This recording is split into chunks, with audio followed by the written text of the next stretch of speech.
couple of butterflies were mating. Great. Okay.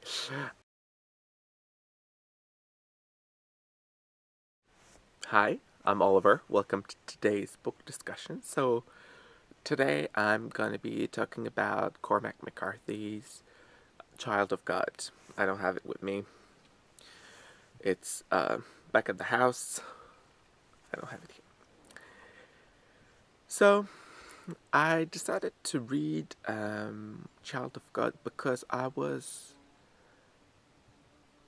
really did like The Road by Cormac McCarthy. I've been telling all my friends to read it.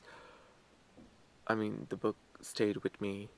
It stayed with me. It was pretty good. So I was like, oh, I'm sold on Cormac McCarthy. And yet, when I was looking at his other works, nothing really interested me. Like I don't have an interest in reading All Pretty Horses or No Country for Old Men. That does not interest me. But someone left a comment on my discussion of The Road and said that I should maybe check out Child of God. So, of course, right now, here in the middle of the woods with no computer and no Wi-Fi access, I cannot double check your name. So whoever you are, thank you. So I picked it up. It's like I think it was $15. So, and I picked it up in paper copy because the ebook was $14. It's like, yeah, for $1 more, I'll grab the paper copy. So that's a little bit frustrating. The book is not long. It's like 184 pages. So I actually read it on my way to the cabin here. I had 6 hours stuck in a car, so I had time to read. So I read it in there. When I read the back cover, I was like, ooh, the book interests me. I think it's going to be cool. I'm going to read it.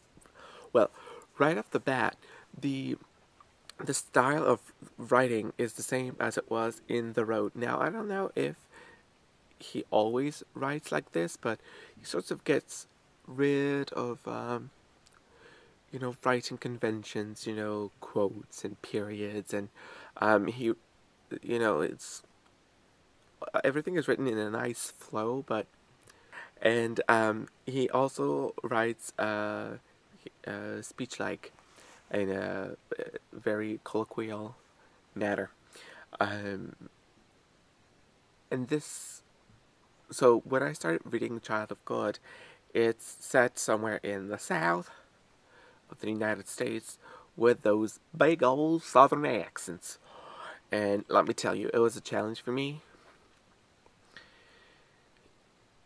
So maybe someone who either does not speak English as a first language, or if you speak English as a first language, but from like the UK. I'm assuming like someone from London who would pick the book would be like, huh? Yeah, maybe. The Southern accent is very, very thick because it's not a contemporary tale. It is a tale from the early to mid 20th century. So the story is basically a man who is a recluse, and that's one thing. Like, I've read it, and the fact that Cormac McCarthy's style is so without artifice, he really strips down his story to the very, very, very essentials. So he doesn't explain everything, but sometimes he can say something, and we're supposed to make a little. So from what I could understand, the main character lived at a certain standard of living, got kicked out of his property, and started living as a recluse.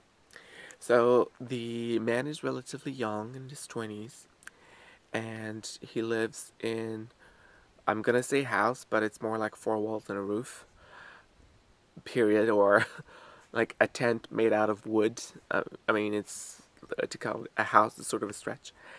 And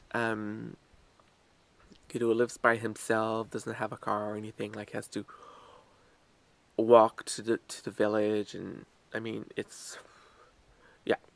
His house is in the middle of nowhere. Lives by himself, likes to hunt, likes to walk, and is slightly sexually perverse. And then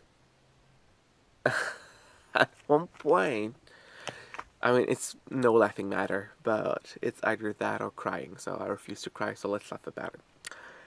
At one point, he walks by a woman who is in her nightgown by the side of the street, so she's obviously either completely drunk or drugged out of her mind.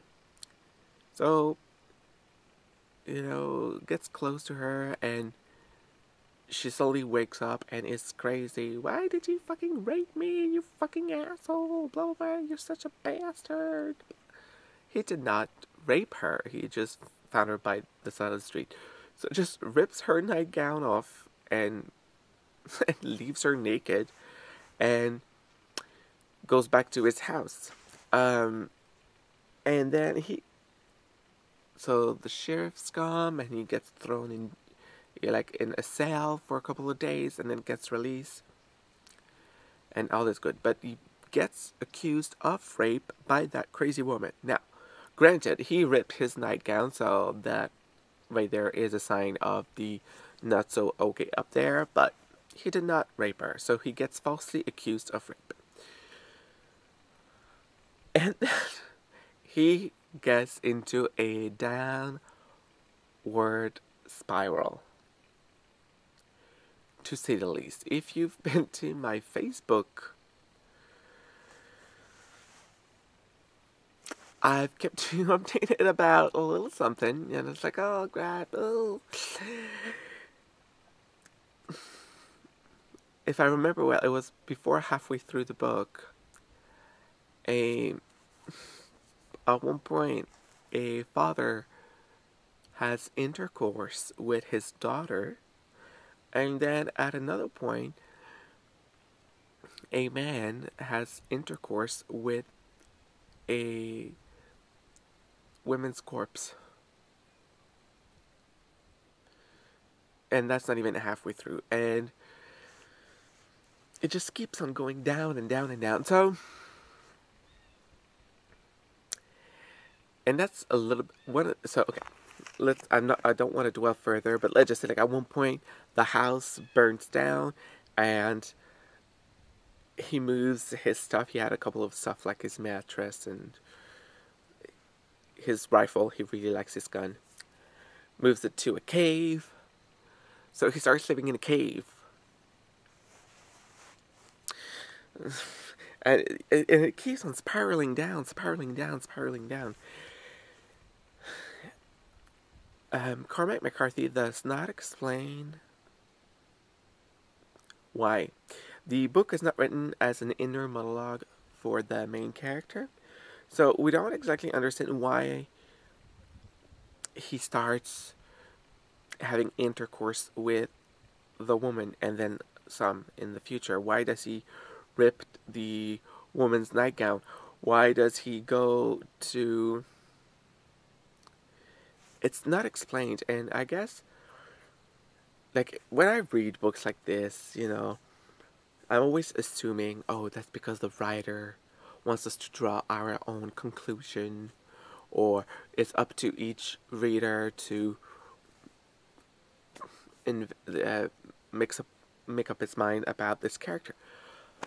But some other time, especially in this case, I feel like not laziness, but it's as if the author could not make his mind about why the guy would do this, and thus did not explain it. he only reported all of his action, but he did not do the full reporter's job. The reporter is supposed to be able to have an insight into something, understand. This is very, yeah, you're reading, this is step A, this is step B, this led to C, eventually to D, and ended up in E. Okay, you don't know, and then the story ends. You don't know why all of those different steps happened, and you're supposed to make up your mind about how and why. So that was kind of weak. The book, like I said, is set up into the south of the United States. And I don't know if it was a commentary on the States. I don't know if it was an attack on the South. I don't know if it was an homage to the South. I don't know if it was supposed to be a pervasive parody of the South. But to me, it was very cliche heavy. You know, they're all playing, talking, cousin and children fucking, Bible thumping, gun enthusiast, Southern people. Because yes, after he fucks the corp, he goes to church. And, yeah. So, basically, I found the book grossed me out. To say that, oh, okay, regarding the interpretation of the character, to say that, oh, the fact that he becomes society's pariah made him go down that spiral is wrong, because there's a flashback at one point in the book where we discover that he's always been fucked up. So we cannot blame it on this event to say that it fucked him up. He was already fucked up from his childhood. So, yeah, no explanation whatsoever. And the story's kind of gross. And a little bit hard to understand at first. And, yes. I would not recommend this book. Unless you want, I mean, it's an experience into itself, but it is not pleasant, and I did not find it rewarding. You might still want to check it out. I mean, it's an interesting body of work. Let's put it like that. So, have you read Cormac McCarthy, Child of God? Did you think what I thought of the book? What part did you... yeah. What part grossed you out the most? I mean, there's so many other parts that I could... But those would be too detailed in terms of plot points. I'm deciding to let them go. But, yeah. Gross. So, anyway. Leave comments below. If you have also any suggestion, you can check me out on Facebook and on Twitter. And like the video if you liked it. That's always helpful to me. So there you go. Until next time, take care. Bye.